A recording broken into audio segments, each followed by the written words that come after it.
So with an eye toward the debt of various nations around the world, and then we'll take a look at consumer debt. To do so, we are pleased again and honored to have with us Professor of Economic Emeritus at Richard Wolff, who joins us from our New York studios. Professor, Happy New Year. Welcome back. Happy New Year to you, and I'm glad to be here. So, we had a guy on, Professor, that was 3-4 months ago. He has not been on the show since because I asked him about debt. He said, well, debt doesn't matter. Doesn't matter. Again, hasn't been on the show since. But why does debt matter? And who controls the debt or owns the debt? Does that matter, Professor? Well, I could not be more clear. Debt matters enormously because what it means is some people, the borrowers, have an obligation. And they have an obligation to take whatever money they get, however they get it, and not spend it on goods and services, but shift it over to other people who are the lenders. And that affects everything about how an economy works. Governments, who are big borrowers in the world economy, typically do so because politicians find it easier for their own development and their own success to borrow money from the people they would otherwise have to tax. In other words, excuse me, to take an example from the United States, last December we gave an enormous tax cut to corporations and the rich.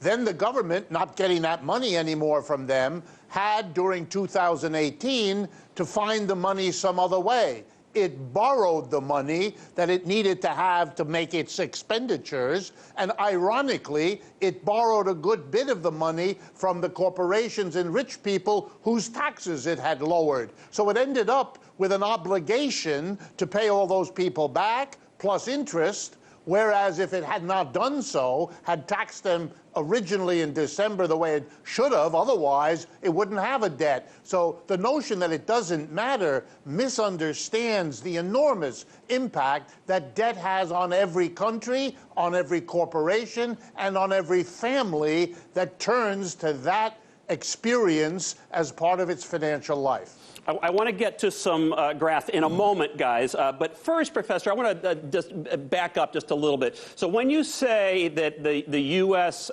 then was loaned the money from these companies that got the tax cut, that reminds me, people would also say, well, and then China holds U.S. debt.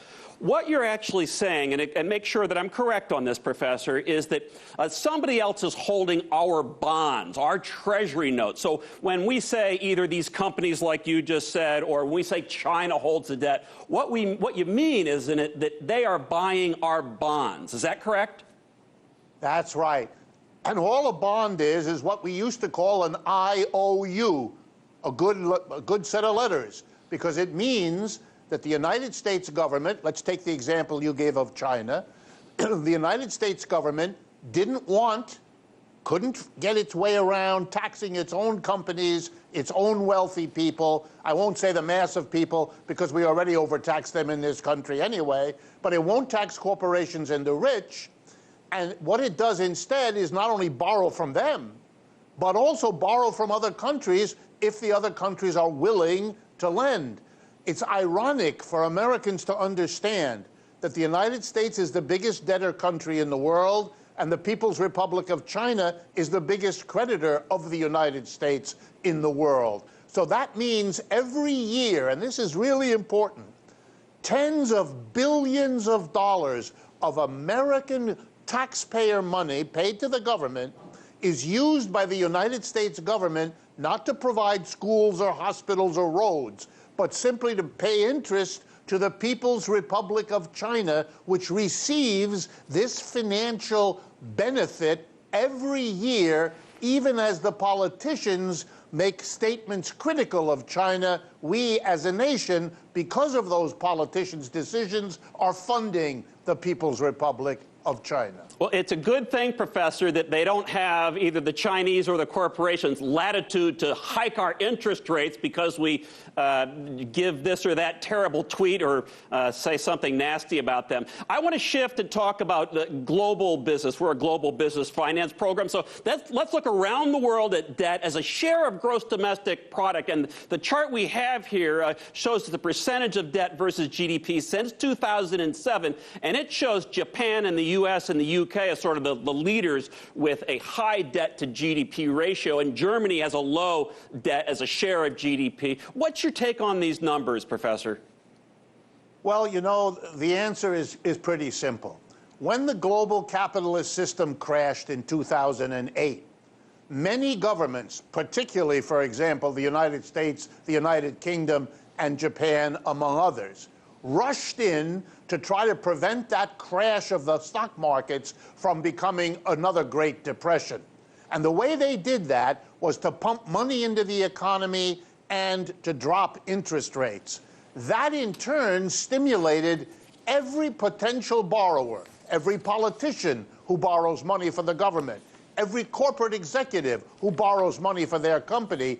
They now took advantage of these low interest rates to borrow like there was no tomorrow, because it was cheap to do that. And for a while, that gave a kind of artificial debt boost to the economy. The problem is, those chickens are coming home to roost now. We now have an economy with problems, with an overhang of all of this accumulated debt. Here's the irony. The last crisis of capitalism in 2008 was handled by dropping interest rates and pumping up debt. We are now going into another one in 2019 or 20, when the big question is, how much will that overhang of debt make the next downturn as bad or maybe even worse than the one we just barely emerged from? Hey, Professor, we're out of time, but I want to have you back. I hope you'll come back in the next few days, maybe next week, and talk about consumer debt. We wanted to get to that, but I didn't want to interrupt you because you were hitting on all these important points. We thank you so much. Professor Richard Wolff, Professor of Economics of America's University of Massachusetts, Amherst. Thank you. Happy New Year again. Take care.